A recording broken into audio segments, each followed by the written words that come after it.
Thank you so much for joining us here on KEXP, where the music matters. We are listener-powered radio at 90.3 FM in Seattle, streaming worldwide at kexp.org, and now broadcasting at 92.7 FM in the Bay Area as well. I am very excited to have two legends down here in the KEXP studios with me. It is Lowell Tolhurst and Budgie. They're here to perform songs from their latest album, which came out late last year, that they made with Jackknife Lee. Welcome so much to the KEXP studios. Thank you. Thank you very much. You look wonderful here, like you were meant to be here. And you've brought a good friend with you as well. Yeah, we got Liam playing bass. He's Jackknife Lee's assistant, and so we stole him for the day. Perfect. We feel very lucky and in good hands. Thank you. I'm Lowell Tolhurst. It's my good friend and musical partner, Budgie. We made an album with Jackknife Lee. It's about the city that I've lived in for the last 30 years that Budgie has a very big connection with. And this is the title track, Los Angeles.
Ah, that was so wonderful. It's Lowell Tolhurst and Budgie live on KEXP.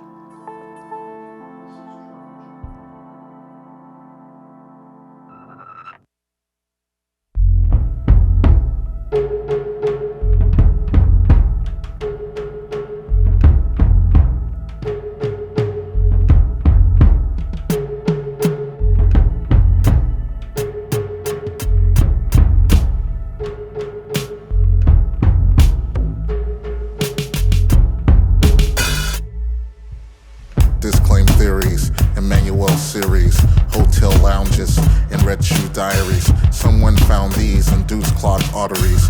Bad reports from escorts, don't bother me. She'll most certainly forfeit maternity. Gets more fish sticks and catnip than a fraternity. Right hand over your heart, gotta bend over the start. Run inside a circle, gerbil, play the part. Third gear, like Richard, lose face, get richer. Third base, no pitcher. She stayed, you'll ditch her. Well played, go bigger. Well paid, go digger. On a Jones, harder than 2 stones in a hot plate, go figure. Why is the chairman vaccinated if he's so goofy? Why are the Germans fascinated with piss and dookie? Oh, we in Japan now, my man, jet lagged and loopy. A jet gives me tickets to an event, Kake Kabuki. Dudes with their drawers on, beating in their drums in unison. Oh wait, here comes the dunce. Don't everybody come at once.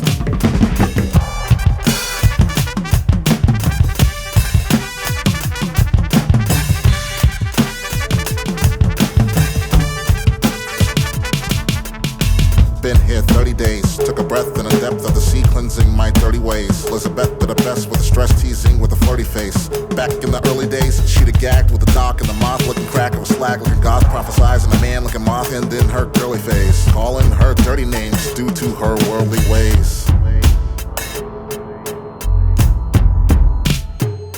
I'm going in, won't be needing a map. I take forever inside of a trap. In a choke, but they feeding me scraps. When she lets me go, I'll be needing a nap. I'm still wearing a cap, but when I use my tongue, don't run. I swear you're a brat. No fun to be chasing the cat as you use atomic dogs pissing on your welcome mat. Fathom that. Moaning like Bobby Timmons. Watching the wife of Gene Simmons. Tweeds lemons. Eating popcorn to soft porn. Slim pickings.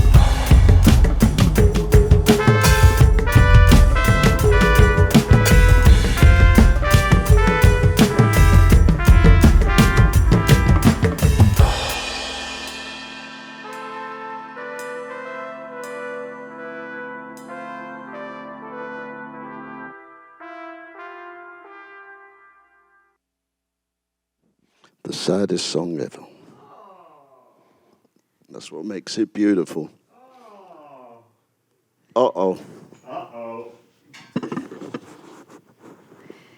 You're listening to Lowell Tolhurst and Budgie live on KEXP. This is where we go. Uh-oh. Uh-oh. Uh-oh, Liam.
Oh, yes, right. Lowell Tolhurst and Budgie performing songs from the new album Los Angeles live on KEXP.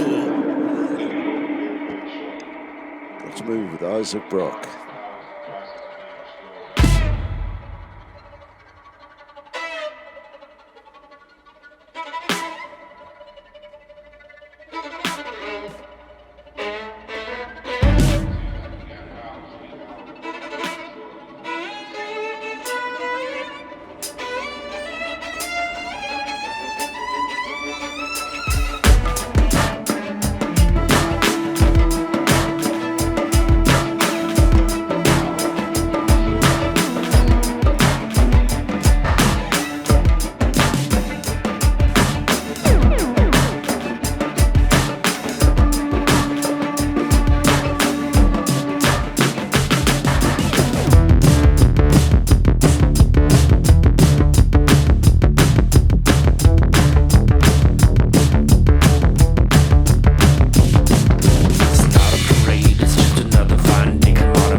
You're working hard. Too bad you're not having any fun over there, Budgie. I had all the fun. All the fun to be had today. Lowell Tolhurst and Budgie live on KEXP. Those 4 songs from the fabulous album Los Angeles, which came out in November. Love, love, love it. And what's next? Is Robert coming in? No, he can't make it today. Why can't he's always in bed?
Lowell Tolhurst and Budgie live on KEXP. I love that you played that song, not only because it's one of my favorite songs, but that Cure song, A Forest, comes from the second Cure studio album, and that was just after a time when your two bands, The Cure and Susie and the Banshees, toured together, and Robert unexpectedly, I think, played guitar for a couple of months and felt like that was a real turning point for where The Cure's music would go after that, that playing with Susie and the Banshees and learning those songs really opened some new horizons for them. So It was the big bang of post-punk.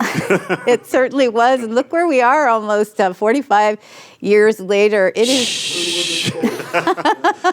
Hey, I'm right there with you, by the way. And I have to say, it is so very exciting to have you two in this room playing drums together. I'm just such a longtime fan. And it's just incredible. I know your relationship, as we just mentioned, goes back decades to the late 70s when you were on tour together.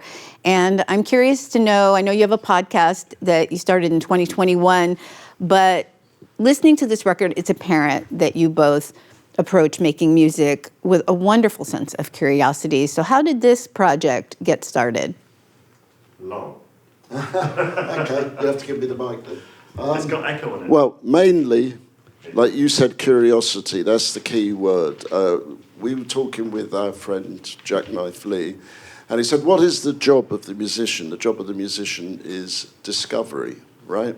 So we would go to his house every day, drink coffee, listen to records, and then we'd just discover.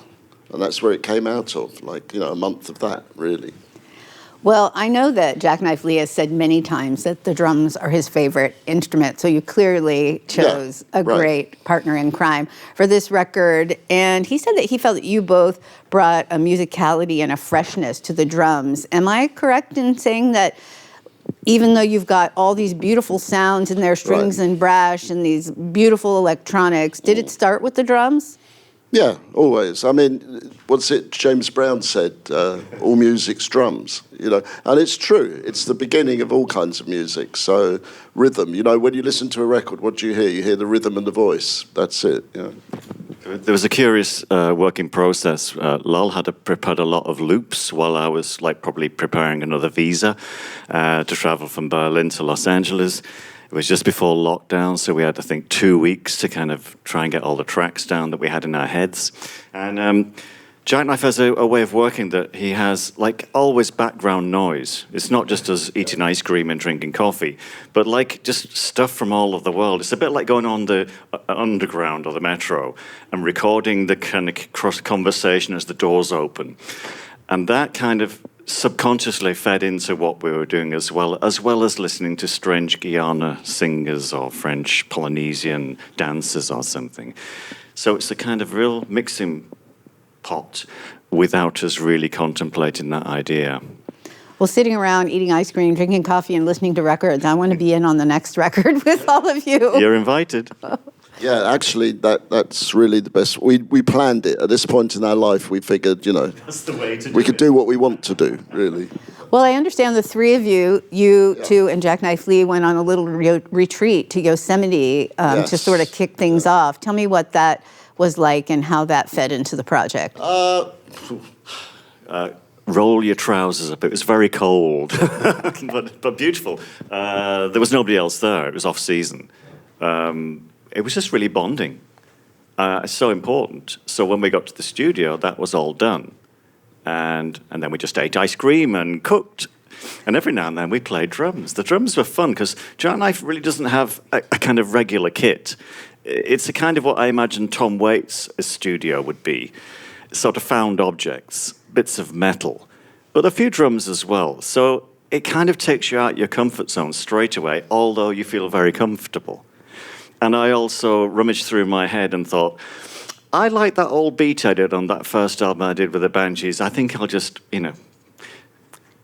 borrow it or copy it or modify it. And it's like discovering what you've done and then taking it from there, really. Well, Budgie, it sounds like you like building a kit as much as you like playing one. Oh, he does. He does. He loves doing all that stuff. That's the reason I started. But the most important thing I wanted to say was, for music, unless you know the people that you're making music with, it's never going to be that good. It's never going to be that emotional. You're never going to be able to put that kind of spiritual stuff into it because you have to know the person. So that's really why we went to Yosemite, to get to know him better, you know. And plus he couldn't escape because, you know, it's up there in the mountains. What are you going to do? Nobody gets out of there. No one gets out alive or without a record.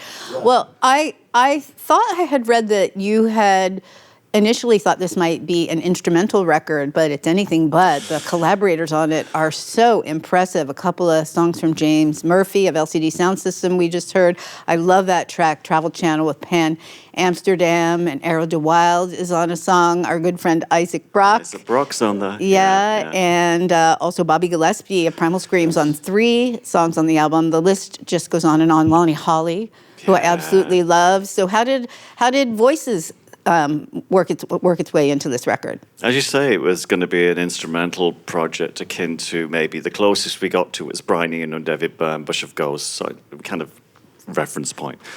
But we were just messing around, and then lockdown came along. I left on that 12th of March 2020.